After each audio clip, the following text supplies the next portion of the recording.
తెలుగు రాష్ట్రాల్లో అతిపెద్ద lift manufacturer lifts ట్రై.com dealership కూడా ఇవ్వబడును. Welcome to Suman TV. Maha Kumbh Mela 144 సంవత్సరాలకు ఒక్కసారి మాత్రమే వచ్చే ఈ మహాకుంభమేళ మన జన్మం, మనం బతుకున్నప్పుడు ఈ భూమి మీద, మన భారత భూమి వేద భూమి అంటారు. ఈ భూమి మీద మనం బతుకున్నప్పుడు ఈసారి రావడం చాలా గొప్ప విషయం. నిజంగా ప్రతి హిందువై పుట్టిన ప్రతి ఒక్కరు ఈ మహాకుంభమేళకు వెళ్ళి ఒక్కసారి ప్రయాగ్రాజ్లో ఆ శివుడిని ఆరాధించి అక్కడ స్నానం ఆచరించి అక్కడికి వచ్చే నాగ సాధువులు కావచ్చు, రకరకాల మనుషులు కావచ్చు, లేకపోతే తపస్సులు చేసే యోగులు మునులు కావచ్చు, వాళ్ళని దర్శించి తిరిగి రావాలని కోరుకుంటారు. ముఖ్యంగా జీవిత చరమాంకంలో ఉన్నవాళ్ళు మహాకుంభమేళకు వెళ్ళడానికి ప్రయత్నిస్తున్నారు. ఇండియా నుంచి, భారతదేశం నుంచి, నలుమూలల నుంచి, ప్రపంచ నలుమూలల నుంచి ప్రయాగ్రాజ్ వైపు ప్రతి ఒక్కరూ బయలుదేరే ప్రయత్నం చేస్తున్నారు. ముఖ్యంగా మన తెలుగు వాళ్ళు, శివారాధ్యంలో ఉండే వాళ్ళలో మన తెలుగు వాళ్ళు ఎక్కువ మంది ఉంటారు. తెలంగాణ కావచ్చు, ఆంధ్రప్రదేశ్ వాళ్ళు కావచ్చు, మన తెలుగు వాళ్ళు ఎక్కువగా మహాకుంభమేళ వెళ్ళడానికి ఆశిస్తారు. చాలాసార్లు చూస్తున్నాం మనం. దేశంలో ఎక్కడ ఏ దేవాలయం ఉన్నా ఆ దేవాలయంలో తెలుగు వాళ్ళ పాత్ర ఎక్కువగా ఉంటుంది, తెలుగు వాళ్ళ భాగస్వామ్యం ఎక్కువగా ఉంటుంది ఆ దేవాలయంలో. మరి మహాకుంభమేళ కూడా ప్రయాగ్రాజ్లో ఇప్పుడు జరుగుతున్న మహాకుంభమేళ కూడా తెలుగువారి భాగస్వామ్యం ఎక్కువగానే ఉంది. కానీ తెలుగు వాళ్ళు కావచ్చు, మన ఆంధ్రప్రదేశ్ నుంచి కావచ్చు, లేకపోతే కర్ణాటక, కేరళ, సౌత్ వాళ్ళు కావచ్చు, మహాకుంభమేళకు వెళ్ళాలి అంటే ఏం చేయాలో తెలుసా? ఖచ్చితంగా ఒక 3-4 పనులు చేయాలి. 1, ఆస్తుల్ని బ్యాంకుల్లో తాకట్టు పెట్టాలి. 2, ఉద్యోగం చేసే వాళ్ళైతే బ్యాంకులో పర్సనల్ లోన్ తీసుకోవాలి. ఉద్యోగం చేయని వాళ్ళైతే భార్యల బంగారాన్ని ఏదో తీసుకెళ్ళి బ్యాంకులో తాకట్టు పెట్టి డబ్బులు తెచ్చుకోవాలి. అలా పెడితే తప్ప మహాకుంభమేళకి వెళ్ళలేని పరిస్థితి. కొంచెం కటువుగా ఉండొచ్చు. నేను ఒక హిందువునే, హిందుత్వం కోసమే మాట్లాడుతున్నా. కొంచెం కటువుగా ఉండొచ్చు. ఈ దేశాన్ని పాలించే ప్రభుత్వం కూడా హిందూ రక్షణ ప్రభుత్వం, హిందువులను కాపాడే ప్రభుత్వం, హిందూ పక్షపాత ప్రభుత్వం కాదని చెప్పడానికి ఎవరు లేరు. అటువంటి మన మోదీ లాంటి వ్యక్తి ఉన్నప్పుడు జరుగుతున్న ఈ మహాకుంభమేళకి విమానంలో వెళ్ళాలి అంటే ఏందో తెలుసా? ఖచ్చితంగా నేను చెప్పిన 3 పనులు చేయాలి. ఆస్తుల్ని తాకట్టు పెట్టాలి, బ్యాంకు లోన్ కన్నా పోవాలి, లేకపోతే బంగారాన్ని కుదవ పెట్టాలి. ఎందుకంటే ఒక్కసారి టికెట్ రేటు చూడండి. మహాకుంభమేళ టికెట్ రేట్లు ఒక్కసారి చూడండి. 57,344 హైదరాబాద్ నుంచి ప్రయాగ్రాజ్ వెళ్ళడానికి. ఒకసారి మా కెమెరామెన్ విజయ్ చెప్తున్నాను, కొంచెం క్లోజ్గా చూపించమని చెప్పేసి నేను ఒకసారి చూపిస్తాను చూడండి. హైదరాబాద్ నుంచి ప్రయాగ్రాజ్ వెళ్ళడానికి మహాకుంభమేళ మ్యాక్సిమం టికెట్ రేట్ ఎంతో తెలుసా? 57,344 రూపాయలు. ఒకసారి ఇక్కడ చూసుకుంటూ పోదాం. ఈ ఫ్లైట్స్ ఏమైనా చక్కగా పోతుందా? ఇది కనెక్టింగ్ ఫ్లైట్. 2 ఫ్లైట్లు ఉన్నాయి ఇక్కడ. ఎయిర్ ఇండియా టికెట్ ఇది. ఇవాళ రాత్రి 8:28 ఎక్కితే రేపు 1:15 దించుతుంది. 2 స్టాపులు 16:55. రైల్లో కూడా పోవచ్చు. ఈ ఫ్లైట్ ఎక్కే కంటే రైలు ఎక్కితే పోతాం, కానీ టికెట్ లేవు, ట్రైన్ టికెట్స్ దొరకవు. మామూలు రోజుల్లోనే దొరకవు రిజర్వేషను. ఇప్పుడైనా దొరుకుతాయి. ఇంకా ఏ బస్సు కట్టుకొని పోదామంటే ఇటుకెళ్ళి అటు పోయినా ఇటు వస్తారని నమ్మకం లేదు. బస్సులో పోవాలంటే ఇటు నుంచి అటు పోయినా వస్తారని నమ్మకం లేదు. రోడ్డు మీద ఎంత సేఫ్టీ ఉంది వెహికల్లో పోవడానికి, అదేం తక్కువ కాదు. సో సౌత్ ఇండియా వాళ్ళు మహాకుంభమేళ పోవడానికి, ఈజీగా పోవడానికి ఫ్లైట్లో పోవాలంటే కనీసం ఎక్కువలో ఎక్కువ ఇది మ్యాక్సిమం టికెట్ అనుకోండి 57,000. నిన్న 70,000 ఉంది. ఓ గంట క్రితం చూసాను నేను, 60,000 ఉంది. 60,000. దీని తర్వాత టికెట్ 44,696. ఇది ఎయిర్ ఇండియానే. ఆ తర్వాత టికెట్ 43,120, 44,000, 41,000, 40,000, 40,000, 40,000, 37,000. సరే, తక్కువలో తగ్గ టికెట్ ఎంత తెలుసా? 35,000 కనీసం టికెట్. కనీసం ఇది కూడా 14:50 పడుతుంది. అంటే ఇలా రాత్రి 10:25 ఇది కూడా ఎయిర్ ఇండియానే.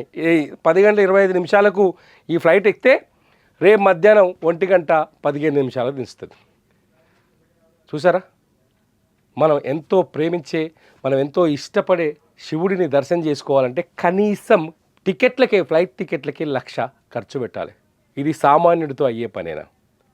కేవలం ధనవంతులకు మాత్రమే దేవుడు పరిమితమవుతుండన్నది అబద్ధమా నిజమా? మీరు చెప్పండి. దేవుడు కూడా డబ్బున్న వాళ్ళకే సొంతమవుతున్నాడు. దైవ దర్శనం కూడా డబ్బున్న వాళ్ళకే దక్కుతుంది. మనం తిరుపతి మీదనే బోలెడు కథలు చెప్తాం. విఐపి దర్శనం అని చెప్పేసి ఇక వైకుంఠ ఏకాదశి నాడు పైసలున్నోళ్ళు రికమెండేషన్ ఉన్నోళ్ళు ధనవంతులు తెల్లగున్నోళ్ళకు తప్ప సామాన్యులకు ఆ దర్శనం అంత ఈజీగా దొరకదు. పుసుకున్న సామాన్యుడు టోకన్ల కోసం పోతే తొక్కేసారి జరిగి మొన్న అనవసరంగా చచ్చిపోయారు 4 మంది. మహాకుంభమేళ లాంటి ప్రాంతానికి ప్రయాగరాజ్ పోవడం చిన్న విషయం కాదు. హైదరాబాద్కి దాదాపు 1150 కిలోమీటర్ల దూరంలో ఉంది. వెహికల్లో పోవడం సాధ్యమయ్యే పని కాదు, భయం. ట్రైన్లో పోదామంటే టికెట్ లేవు, పోనీ ఫ్లైట్లో పోదామంటే ఇది కథ. పోనీ ఇటు నుంచి అటు పోయినాం, అటు నుంచి ఇటు వస్తే చూడండి ఎట్లుందో సేమ్.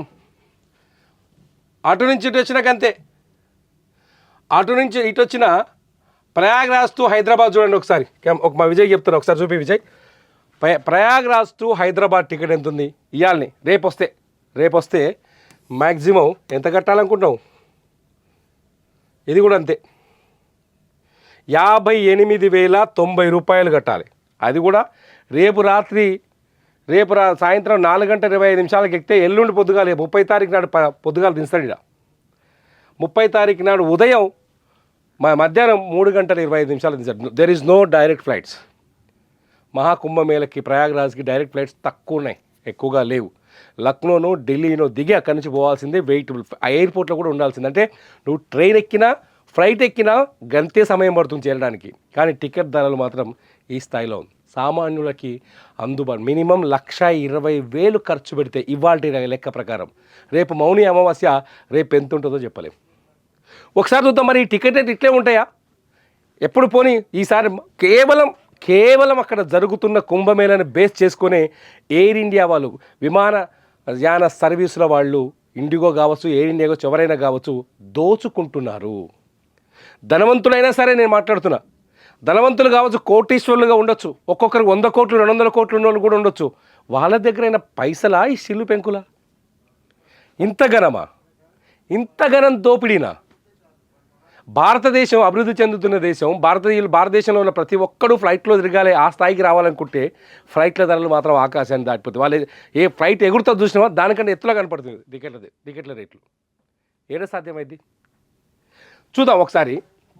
అసలు ఎప్పుడు ఇట్లనే ఉంటుందని ఒకసారి నేను ఫిబ్రవరి 27 తారీఖు పోయినా. 26 తారీఖు నాడు 26 తారీఖుకి మహాకుంభమేళ ముగుస్తుంది. ఆ రోజు శివరాత్రితో ముగుస్తుంది. 27వ తేదీన చూడండి ఒకసారి ఫ్లైట్ టికెట్లు, మ్యాక్సిమం టికెట్ ఆ రోజు 17,668 రూపాయలు హైయెస్ట్. ఆ రోజు కూడా 7:25 పడుతుంది. 2 స్టాప్స్ 7:25 తీసుకుపోతాడు. 17,668 రూపాయలు. సరే మినిమం చూద్దాం, తక్కువ ఎంత ఉందో ఒకసారి చూస్తే పైకి పోతే కనీసం 8,891 రూపాయలు. ఓకే, 8,891 రూపాయలు రెగ్యులర్ రేట్ ఇది. మొన్న మహాకుంభమేళ ప్రారంభానికి ముందు మేము ఒకసారి చూస్తే 9,000 పెట్టారు. కుంభమేళ ప్రారంభమైన తర్వాత ఒక్కసారిగా 23,000, 24,000, 30,000, 35,000, నిన్న 70,000, ఇలా 58,000 ఉంది. ఒక గంటలో కొద్దిసేపటి క్రితం 60,000 ఉండే, మళ్ళీ పెరుస్తారు సాయంకాలానికి అది 70-80 పోతుంది. అంటే ఇదేనా మనం భక్తికిచ్చే ప్రాధాన్యత?